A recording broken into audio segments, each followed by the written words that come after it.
Today we are looking at a good heavy built shaker conveyor. This unit's trough is made out of 1/8 inch steel. It will take a lot of use to wear this unit out.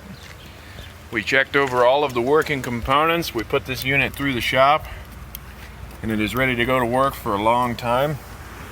This unit is powered by a single phase 3/4 horsepower electric motor. We have it set up to run off of 110 volts, but it could be switched to run off of 220 volts.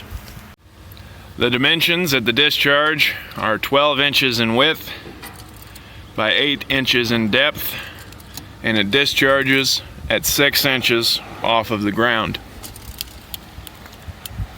The depth of the conveyor at the intake end is 6 inches. From the ground to the top of the intake point on the conveyor is 19 inches.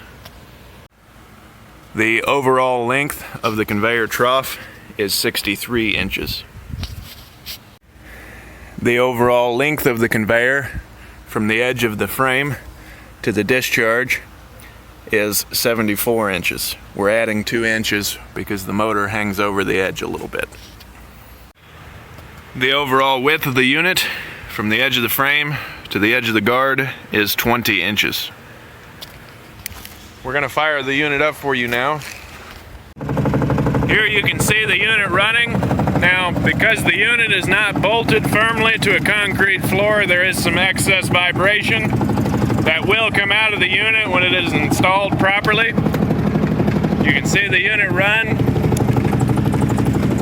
The motor is brand new, starts strong, runs smooth, runs nice and cool. It's a good unit. It's ready to go to work for a long time.